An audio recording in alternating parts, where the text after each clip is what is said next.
শোভাবাজারের আরও কিছু প্যান্ডেল আছে যেগুলো তোমাদের সাথে আমি আগের দিন শেয়ার করতে পারিনি, সেগুলোই আজ শেয়ার করব।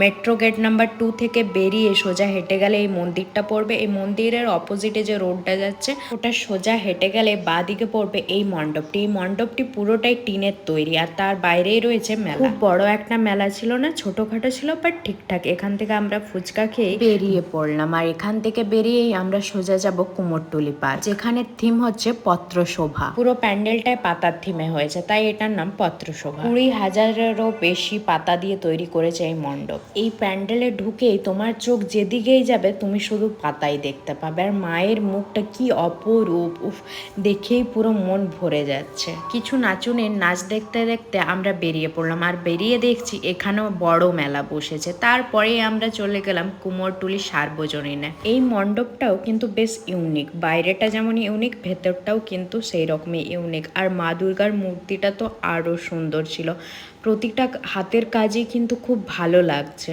এটার থেকে বেরিয়ে আরও দুটো মণ্ডপ দেখে নিলাম রাস্তায় যেতে যেতে। এবার আমরা যাব আহিরিতলা সার্বজনীনে। এদের থিম প্রবাহ। এটা বাইরের থেকে যেমন ইউনিক, ভেতরে কিন্তু তার থেকেও বেশি ইউনিক, কারণ এরা এদের নিজেদের মধ্যস্থলে রাখা বিষয়গুলো সবাই আলাদা আলাদা অ্যাক্ট করে দেখাচ্ছে, যেটার বিষয় কিন্তু তোমরা হয়তো খুব একটা বুঝতে পারবে না, বাট এই অ্যাক্টগুলো আর পাশে যে লেখাগুলো আছে সেগুলো যদি ভালো করে দেখো, সেগুলো দেখলে হয়তো তোমরা বিষয়বস্তুটা বুঝতে পারবে। কিন্তু এত ভিড়ে কাউকে তো বেশিক্ষণ দাঁড়াতেই দিচ্ছে না, একদম দেখো আর বেরিয়ে যাও সঙ্গে সঙ্গে। এখান থেকে বেরিয়ে একটু হেঁটে গেলে তোমরা পেয়ে যাবে আহিরিতলা যুবক বৃন্দ, যেটা থিম হচ্ছে রোশনাই। তোমার বেরঙিন জীবনকেও রঙিন বানিয়ে দেবে। এখানে ফার্স্টেই ঢুকে অ্যাট্রাকটিভ যেটা ছিল লুচি আর আলুর দম, যেটা ছাড়া বাঙালির ব্রেকফাস্ট একদমই আলোর রোশনাই পুরো ফুটে উঠেছে এই মণ্ডপটি। কালারফুল একটা মণ্ডপ, তোমরা মাস্ট ভিজিট করো এটা। আর এটার থেকে বেরিয়ে মেন রোডে উঠে বাঁ দিকে পড়বে এটা বেনিয়াতলা সার্বজনীন। এই পুরো মণ্ডপটি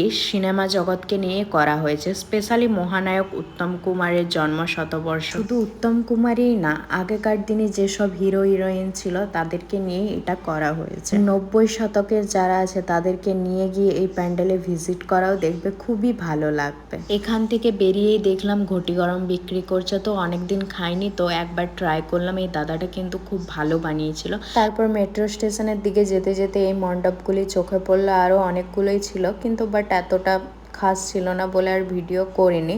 তো আজ এই পর্যন্তই, টাটা।